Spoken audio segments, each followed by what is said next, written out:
سب سے بڑی بات یہ ہے کہ اس میں پرشاسنک ہستক্ষیپ اس پراپرٹی کے بارے میں انتہائی کرنے کا ادھیکار ہوگا. یہ تین باتوں کا کیا مطلب ہے؟ سید الانبیاء والمرسلین اما بعد قال اللہ تعالی بعد اعوذ باللہ من الشیطان الرجیم یا ایہا الذین آمنوا كونوا انصار اللہ. اسٹیج پر رونق افروز معزز شخصیات، آل انڈیا مسلم پرسنل لا بورڈ کے ارکان، مختلف جماعتوں اور مسالک اور سیاسی پارٹیز کے نمائندگان اور آپ تمام قابل احترام بھائیوں اور بہنوں، محبت کرنے والے دوستوں اور یاروں نے اورنگ آباد کا نام تو تبدیل کر دیا، لیکن ان کے بس میں یہ بات نہیں تھی کہ یہاں کے رہنے والوں کے جذبے کو بھی بدل دیں. آپ کی یہ پرجوش شرکت اور طوفان برق و باران کے باوجود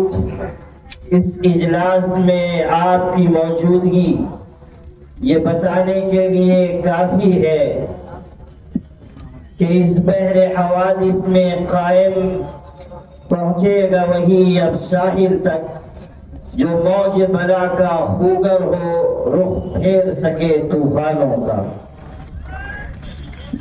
ویسے بھی مسلمانوں کی یہ تاریخ رہی ہے کہ جب جب انہوں نے اپنے حقوق کی جد و جہد اخلاص اور عزم و عزیمت کے ساتھ شروع کی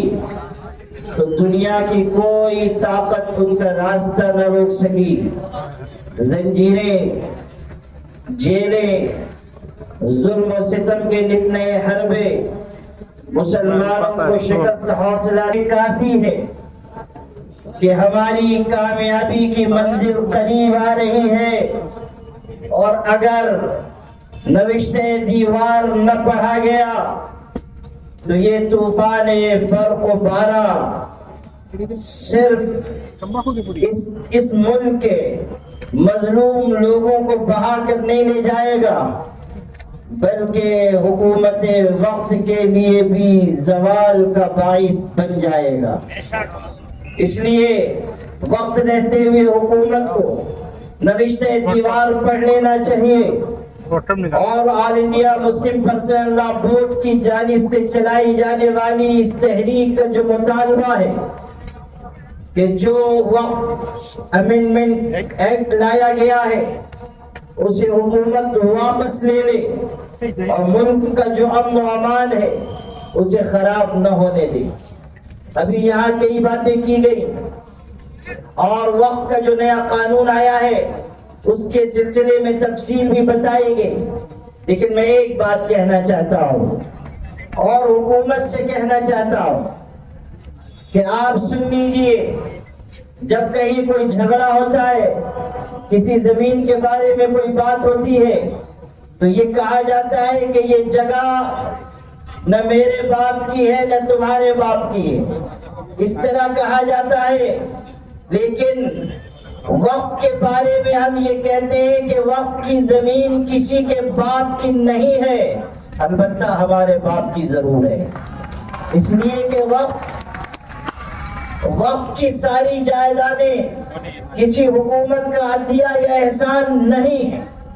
حکومت وقت نے چاہے وہ کسی کی حکومت رہی ہو 1 انچ زمین بھی وقف نہیں کی ہے. جو وقف جائیدادیں ہیں وہ ہمارے باپ دادا کی دی ہوئی جائیدادیں ہیں، ہمارے باپ دادا کا عطا کیا ہوا سرمایہ ہے، اور لائق اولاد وہ ہوتی ہے جو اپنے باپ دادا کے عطا کیے ہوئے سرمایہ کی حفاظت کرتی ہے. اور ہم اس ملک میں اس سرزمین پر لائق اولاد بتا کر دکھا دیں گے انشاءاللہ. میرے بھائیوں، وقت کا یہ نیا قانون جو لایا گیا ہے یہ وقت جائیدادوں کے لیے نہایت خطرناک پرانی وقت جائیدادوں پر غاصبانہ قبضے کی راہ ہموار کرنے والا ہے اور نئی وقف جائیدادوں کے سلسلے میں رکاوٹ کھڑی کرنے والا ہے، یہ مذہب مخالف بھی ہے، یہ دستور مخالف بھی ہے، یہ جو ہمارے SC ST OBC کے بھائی، مختلف سیاسی جماعتوں کے نمائندے، انصاف پسند ہندو برادران، سکھ بھائی اور مختلف سماج اور سمودائے کے لوگ ہمارے ساتھ اس وقت قانون کے خلاف کھڑے ہوئے ہیں، وہ اسی لیے کہ یہ جان رہے ہیں کہ یہ ظالمانہ قانون ہے جو مسلط کیا جا رہا ہے۔ ہم اکیلے یہ تحریک نہیں چلا رہے ہیں، ہمارے بھائیوں کا مضبوط تعاون ہمارے ساتھ اس وقت قانون کی مخالف تحریک میں شامل ہے، اور یہ جو اتحاد ہے اس کے پیش نظر ہم یہ کہہ سکتے ہیں کہ نور کی ایک کرن ظلمات پہ بھاری ہوگی، رات تمہاری ہے تو کیا صبح ہماری ہوگی۔ بہت سے لوگ یہ کہہ رہے ہیں کہ آل انڈیا مسلم پرسنل لا بورڈ اس سلسلے میں کسی بڑے اقدام کا فیصلہ کیوں نہیں کر رہا ہے۔ لکھنے والے لکھ بھی رہے ہیں، بولنے والی زبانیں بول بھی رہی ہیں، لیکن سن لیجئے، آل انڈیا مسلم پرسنل لا بورڈ حکیمانہ فیصلے کرنے کا عادی رہا ہے۔ وہ سوچ سمجھ کر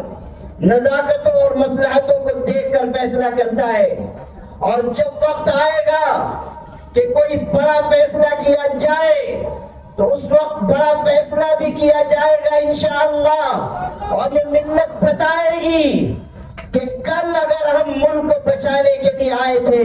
تو آج اللہ کی شریعت کو بچانے کے لیے آئیں گے۔ یہ ہمیں بتانا ہوگا۔ آل انڈیا مسلم پرسنل لا بورڈ نے 13 جولائی تک کا ایک اسٹیپ طے کیا تھا، اور انشاءاللہ وہاں تک یہ تحریک کامیابی کے ساتھ چلے گی۔ 13 جولائی کے بعد صورتحال کو پیش نظر رکھ کر پھر کوئی فیصلہ کیا جائے گا، اور میں آپ سب سے یہ وعدہ دینا چاہتا ہوں بورڈ کے خادم کی حیثیت سے کہ بورڈ جو بھی فیصلہ کرے گا، چاہے وہ کتنا ہی بڑا اور سخت فیصلہ ہو، اور چاہے کیسی بڑی قربانی دینی پڑے،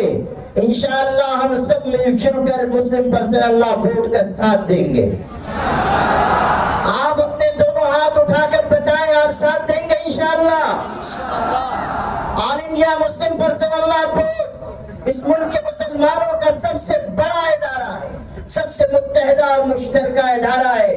اور اس کی اجتماعیت اس کی سب سے بڑی طاقت ہے۔ آج اگر آل انڈیا مسلم پرسنل لا بورڈ کی تحریک چلا رہا ہے تو ہمیں اللہ کی ذات سے یہ قوی امید ہے کہ اس تحریک میں کامیابی ہمارے قدم چوم کر رہے گی انشاءاللہ الرحمن۔ اس لیے آپ کبھی ہمتی کا شکار نہ ہو، کسی بزدلی کا شکار نہ ہو، بلکہ آپ پورے جوش و جذبے کے ساتھ اس تحریک کے قدم سے قدم ملا کر آگے بڑھیں، اور یاد رکھیں کہ ایک فیصلہ زمین والوں کا ہے اور ایک فیصلہ آسمان والے کا ہے۔ زمین والوں کے فیصلے پر آسمان والے کا فیصلہ غالب آ کر رہے گا۔ یہ لوگ جو آج اقتدار کے نشے میں مدہوش ہو کر آگے بڑھ رہے ہیں، وہ سمجھ لے کہ کہنے والے نے یہ کہا تھا، چڑھتا سورج بتا رہا ہے مجھے، بس یہی سے ہے زوال میرا۔ اس لیے آپ سب سے میں یہ گزارش کرتا ہوں کہ آل انڈیا مسلم پرسنل لا بورڈ آئندہ کے سلسلے میں جو گائیڈ لائن پیش کرے، اور جس وقت تک اس تحریک کو چلانے کا فیصلہ کیا جائے، آپ سب مسلم پرسنل لا بورڈ کے ساتھ اسی جوش و جذبے کا مظاہرہ کرتے ہوئے شریک رہیں۔ اللہ تعالی ہم سب کا حامی و ناصر ہو۔ وآخر دعوانا الحمد للہ رب العالمین۔